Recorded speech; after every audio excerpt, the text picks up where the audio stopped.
और एकादशी का जो व्रत करते हैं निष्ठा से, तो द्वादशी पूरी ना हो पाए उससे पहले ही व्रत का पारण भी करना पड़ता है। द्वादशी में खाना बहुत जरूरी है।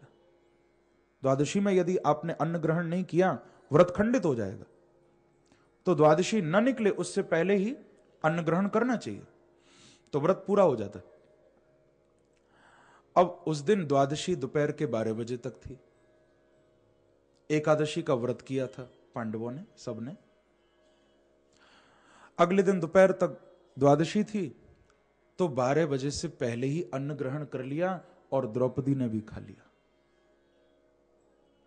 अब सोचा कि अन्न तो ग्रहण करना ही है, द्वादशी का पारण तो बहुत आवश्यक है। अन्न ग्रहण कर लिया, और जैसे ही अन्न ग्रहण किया उसी समय दुर्वासा ऋषि अपने 10,000 चेलों के साथ पहुंच गए। प्रेम से कहो श्री राधे। 10,000 शिष्यों के साथ आ गए, पूरी मंडली है। युधिष्ठिर जी द्वार पर ही बैठे हैं। जो दुर्वासा ऋषि को देखा, झुककर प्रणाम किया, वंदन किया। अब युधिष्ठिर को तो यह मालूम नहीं कि द्रौपदी ने भी अंदर भोजन कर लिया है, प्रसाद पा लिया है। युधिष्ठिर के मुख से निकल पड़ा कि आइए महाराज, प्रसाद पाइए, भोजन तैयार है। दुर्वासा जी बोले कि युधिष्ठिर, हम प्रसाद ही पाने आए हैं, आप तैयारी करो, हम नदी के किनारे जा रहे हैं, थोड़ा संध्या वंदन करके आते। बोले हाँ हाँ, आप आराम से आइए। दुर्वासा ऋषि संध्या वंदन करने शिष्यों के साथ सामने नदी किनारे चले गए। अब इधर युधिष्ठिर जी ने अंदर जाकर द्रौपदी को कहा कि प्रसाद तैयार करवाओ। दुर्वासा ऋषि आ रहे हैं 10,000 शिष्यों के साथ। द्रौपदी ने तुरंत वो पात्र दिखा दिया कि महाराज, मैंने तो भोजन भी कर लिया और पात्र भी धुल चुका है, अब कहां से लाऊं भोजन, अब कुछ नहीं है। ये सुनते ही युधिष्ठिर जी कांप उठे, ये क्या हो गया? क्योंकि अब हम भोजन कहीं से ला नहीं सकते, दुर्वासा ऋषि आने वाले होंगे, अब उनके शाप से हमें कोई बचा नहीं सकता। घबरा गए, कांप गए। युधिष्ठिर जी ने सोचा कि मैं एक संत को भोजन न करा पाऊं, इससे अच्छा तो मैं स्वयं जल के समाप्त हो जाऊं। एक ऋषि मेरे द्वार पर आए और मैं उनको मना करूं कि भोजन नहीं है, इससे अच्छा तो मैं स्वयं ही अपने प्राणों की आहुति दे दूं। ये तो तैयारी करने लगे मरने की। द्रौपदी रो पड़ी हैं, और द्रौपदी ने बंसी वाले को पुकारा, बांके बिहारी को पुकारा कि हे श्री कृष्ण, अब मेरा सुहाग आप ही बचा सकते हो। आपने हर पल रक्षा की है, अब आप ही आ सकते हो, आप ही बचा सकते हो। गोविंद द्वारिका वासिन, हे गोविंद, आप ही आओगे अब तो। मेरे ठाकुर जी उस समय भोजन कर रहे थे। प्रभु ने भोजन की थाली सामने से हटा दी, और जैसे ही द्रौपदी ने पुकारा हृदय से कि प्रभु अब आप ही बचाओगे, उसी समय बांके बिहारी पांडवों की कुटिया में प्रकट हो गए हैं। बोलो वृंदावन बिहारी लाल की जय। पांडवों की कुटिया में आ गए, और पेट पर हाथ फिराते हुए भगवान आए और द्रौपदी को बोले कि बहन जल्दी भोजन लाओ, मुझे बड़ी जोर की भूख लगी है, जल्दी कुछ खाने को दो। द्रौपदी ने सिर पर हाथ रखा और कहा कि मैं तो सोच रही थी आप आओगे तो कुछ खाने को लाओगे, आप स्वयं भी भूखे ही चले आए। मैं तो सोच रही थी आप कुछ लेकर आओगे, खाली हाथ आ गए और भूखे और आ गए। क्या खिलाऊं? बोले कुछ भी दो, जल्दी खिलाओ बस हमको। द्रौपदी ने वो पात्र सामने रख दिया कि कृष्ण आप जानते हो मेरे पास इस पात्र को छोड़कर कुछ भी नहीं, और इसमें से भी भोजन तब तक ही निकलता है जब तक मैं ग्रहण न कर लूं। आज तो मैं भी भोजन कर चुकी हूं, और अब इसमें कुछ बचा भी नहीं, ये तो धुल चुका है, इसको मैंने अच्छी तरह मांज दिया, कहां से लाऊं भोजन? भगवान ने कहा दिखाओ मुझे पात्र। ठाकुर जी ने उस पात्र को लिया। भगवान बोले द्रौपदी, तुमसे बर्तन धोना नहीं आता ठीक से। प्रेम से कहो श्री राधे।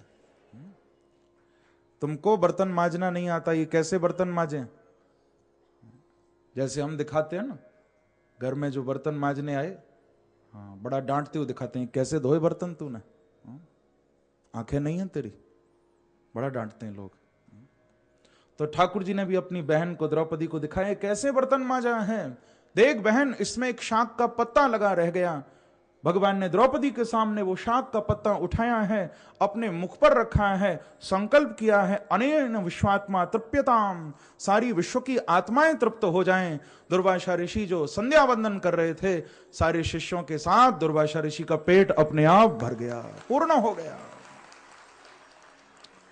प्रभु ने संकल्प कर लिया, अनेन विश्वात्मा तृप्यताम, समस्त आत्माएं तृप्त हो जाएं। बांके बिहारी तृप्त हो गए तो सबको तृप्त होना ही पड़ेगा, क्योंकि उनके पेट में ही तो कोटि कोटि ब्रह्मांड रखे हुए हैं, सारा ब्रह्मांड तृप्त हो गया। अब दुर्वासा ऋषि संध्या वंदन कर रहे हैं, वहां पर प्राणायाम हो रहा है, और प्राणायाम करते करते पेट फूल गए सबके। अब योगा का तो नियम है कम से कम 4 घंटा पहले कुछ खाया न जाए, तभी तो योगा होगा। और वहां पेट ऐसा फूल गए कि सांस भी अंदर नहीं जा रही। चेले घबरा गए, दुर्वासा ऋषि घबरा गए, बोले पेट कैसे भर गए हमारे। दुर्वासा ऋषि को याद आया कि हमने तो युधिष्ठिर को निमंत्रण दे दिया है और हमारे पेट भर गए, अब क्या जाएंगे भोजन करने। उधर ठाकुर जी युधिष्ठिर को बोले कि युधिष्ठिर जी अभी तक दुर्वासा ऋषि आए नहीं हैं। युधिष्ठिर जी बोले कि प्यारे हम तो चाहते हैं ना आए, हमारे पास तो है ही नहीं कुछ, हम तो इसी इंतजार में कि ना आए।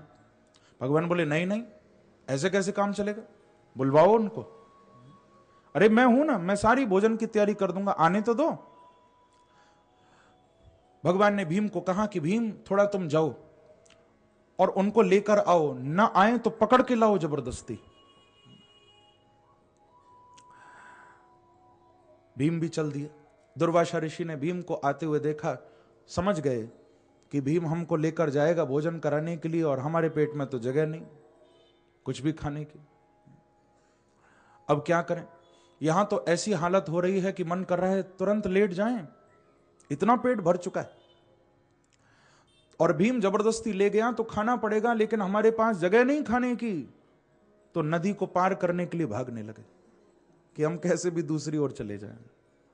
नाव में बैठ के अपने 10,000 शिष्यों के साथ भाग रहे हैं।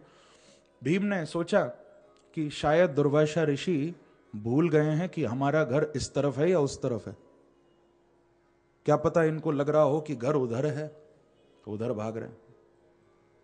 भीम ने नदी में 2-4 लंबे लंबे कदम मारे, पकड़ ली नाव। बोले गुरुजी उधर कहां जा रहे हो, हमारा घर तो इधर है, आप चलो भोजन करने के लिए, सब तैयार है। बोले भीम मुझे बस इतना बता दो कि जब से मैं निमंत्रण स्वीकार करके आया हूं तुम्हारा, मेरे आने के बाद कोई बाहर का व्यक्ति आया था तुम्हारे यहां, क्या कोई आया। भीम ने सोचा और कहा कि बाहर का तो कोई नहीं आया, हां कृष्ण जरूर आए हैं और वो तो आते ही रहते हैं, वो तो हमारे अपने ही हैं। दुर्वासा ऋषि समझ गए कि बांके बिहारी की लीला हो रही है, तो कहा कि देखो भीम, अब निमंत्रण तो हमको यहीं से प्रणाम हम कर रहे हैं, अब नहीं जा पाएंगे, लेकिन बांके बिहारी को जाकर कह देना कि जो हुआ सो हुआ, ये पेट फूलने की बीमारी क्यों लगा दी हमें, उनको जाकर बोल देना, हम समझ गए वो ही तुम्हारी रक्षा करने के लिए आए, तो उन लीलाधारी को यहीं से मेरा वंदन कर देना। चले गए। कहने का अभिप्राय बंधुओं, जिन्होंने भगवान के सहारे अपने को छोड़ दिया, मेरे प्रभु भी उनको कभी छोड़ते नहीं हैं, ध्यान रखना। मेरे प्रभु भी पकड़ के रखते हैं अपने भक्तों को, कभी छोड़ नहीं सकते। भगवान तो यहां तक कहते हैं कि भक्त हमारे पग धरें तहां धरूं मैं हाथ।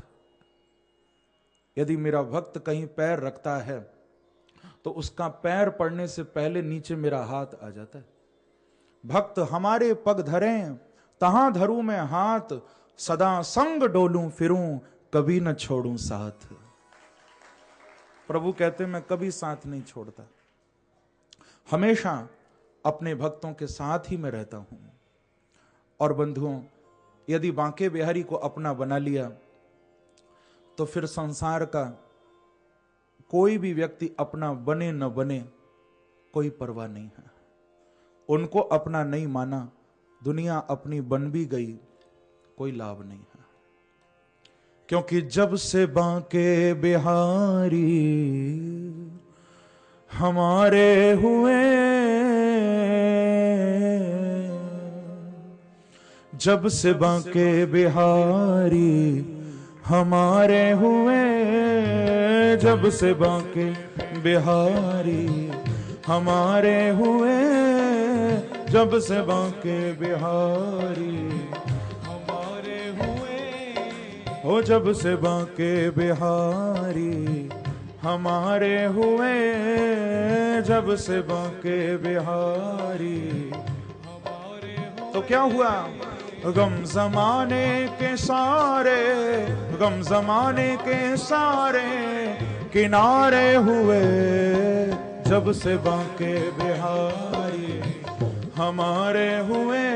गाइए, जब से बांके बिहारी हमारे हुए, तो गम जमाने के सारे, गम जमाने के सारे किनारे हुए, जब से बांके बिहारी हमारे हुए, जब से बांके बिहारी हमारे हुए। ताली की सेवा करते हुए जय हो, जय हो।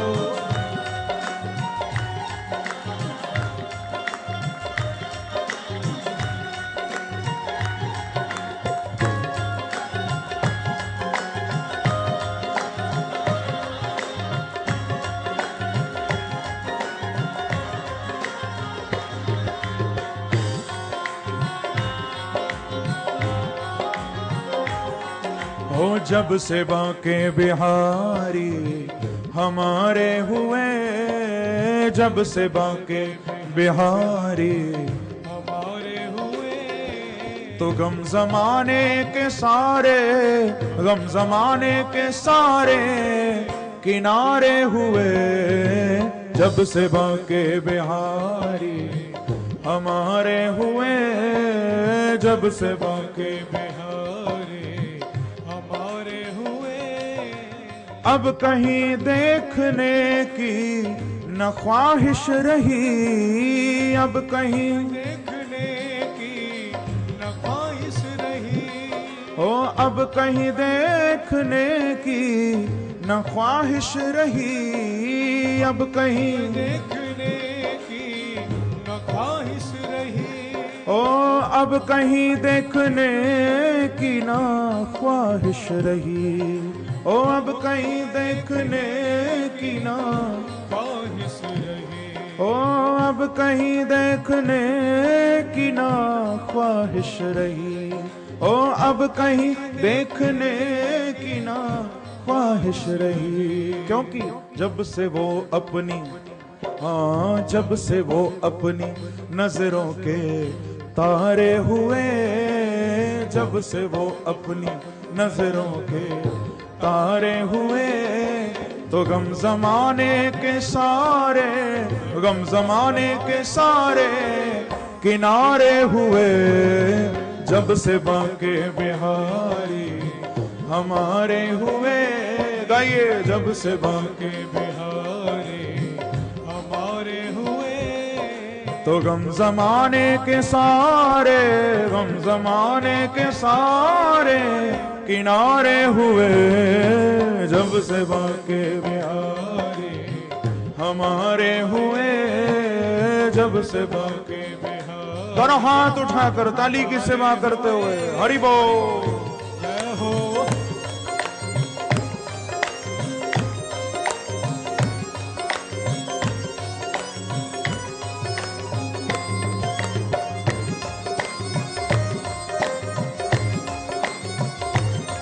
एक बार कहिए श्री राधे। भैया दुनिया छूट जाए, बांके बिहारी न छूटे कभी। तुम तोड़ दो मोह हमारा सखे, हम मोह कदापि न छोड़ने वाले।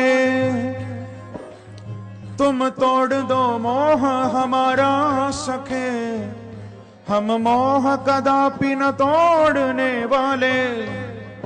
तुम जोड़ लो प्रीति किसी से भले, हम और से प्रीत न जोड़ने वाले। गाइए, हम और से प्रीत न जोड़ने वाले,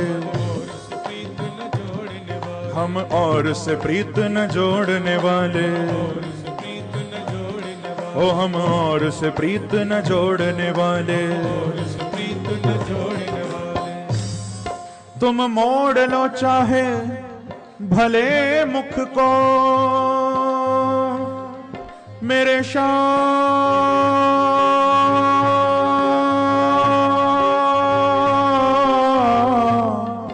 मेरे कन्हैया।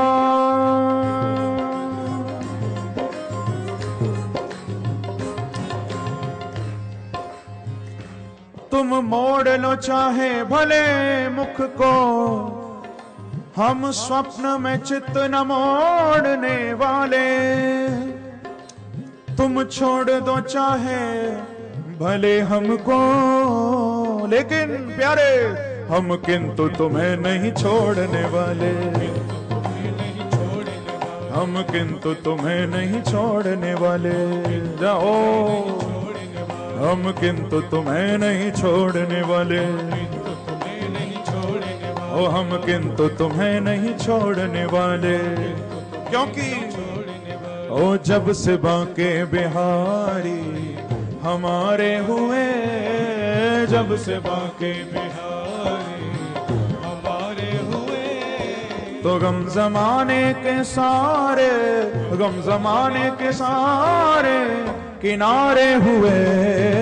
जब से बांके बिहारी हमारे हुए, जब से बांके बिहारी हमारे हुए, दर्द ही अब हमारी दवा बन गया। दर्द ही अब हमारी दवा बन गया। ओ दर्द ही अब हमारी दवा बन गया। दर्द ही अब हमारी दवा बन गया। ध्यान रखना, संसार का कोई रोग लग जाए तो दवा से इलाज हो जाता है, लेकिन बांके बिहारी के प्रेम का रोग लग जाए तो दवा से इलाज नहीं होता। फिर तो दुआ से हो जाए तो फिर भी संभव है, दवा से तो नहीं हो सकता। क्योंकि हकीकत यह है कि इसके दर्द में ही दवा छुपी है। यहां दर्द की दवा नहीं चाहिए, क्योंकि दर्द में ही दवा है। मीरा ने तो कह दिया था कि प्यारे, मुझे दर्द तो चाहिए पर दर्द की दवा नहीं चाहिए। क्योंकि भक्त चाहता ही नहीं कि वियोग हट जाए, भक्त चाहता ही नहीं कि दर्द मिट जाए, क्योंकि इस दर्द में ही मजा है, इस दर्द में ही आनंद है। हमारे ब्रज के एक संत हुए बिंदु जी महाराज, वो भी यही कहते हैं कि प्यारे, मुझे तो ऐसा रोग लगा दो जिसका कोई इलाज ही ना हो।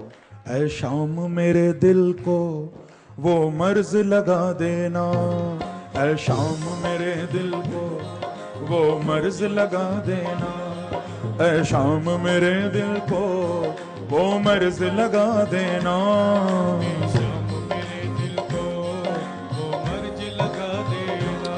हो दर्द तेरा जिसमें, हो दर्द तेरा जिसमें, हो दर्द तेरा जिसमें,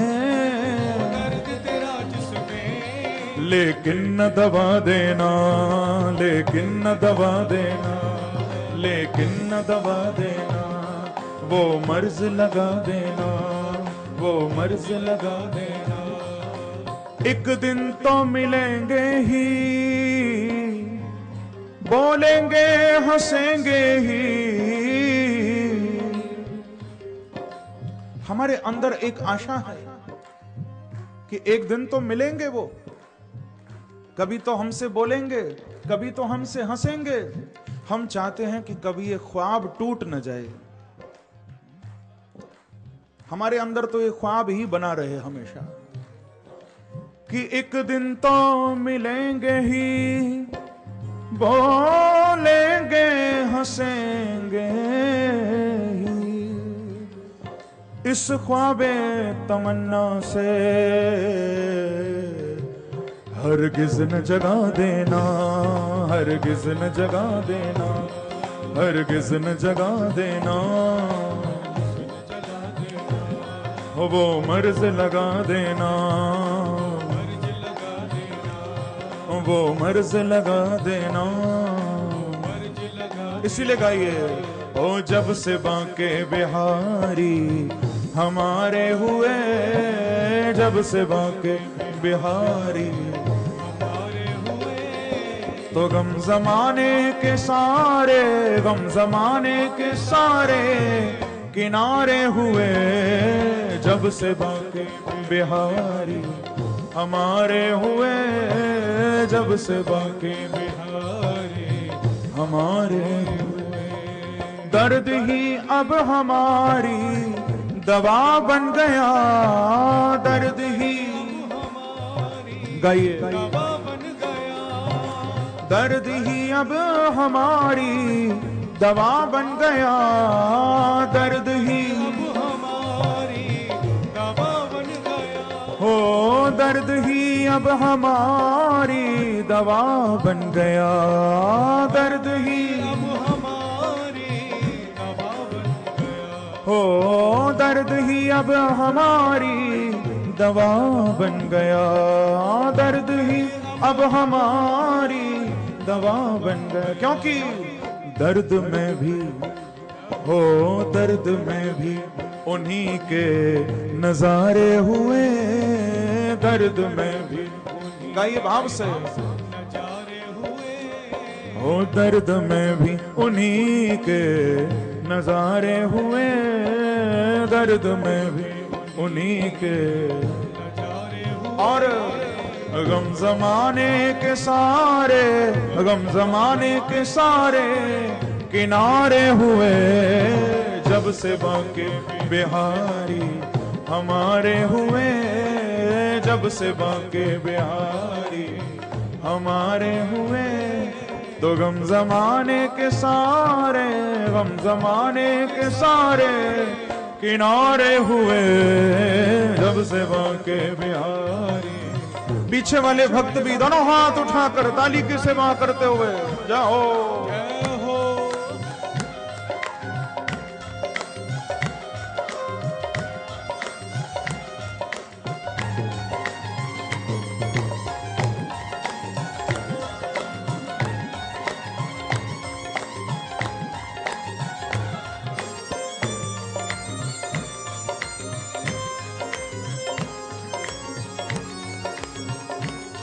एक बार कहिए श्री राधे।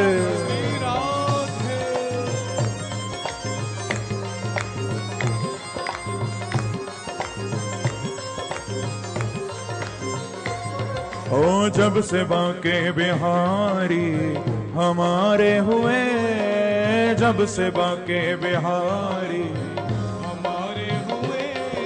तो गम जमाने के सारे, गम जमाने के सारे किनारे हुए। जब से बांके बिहारी हमारे हुए। खुद ब खुद मिट गई मेरी सभी मुश्किलें, खुद ब खुद गई मेरी सभी मुश्किलें। बंधुओं, ये जो भजन मैं आपको सुना रहा हूं, ये कोई बनाया हुआ भजन नहीं है मेरा। इस भजन में मेरा अनुभव है और आप सबका भी अनुभव होगा इसमें।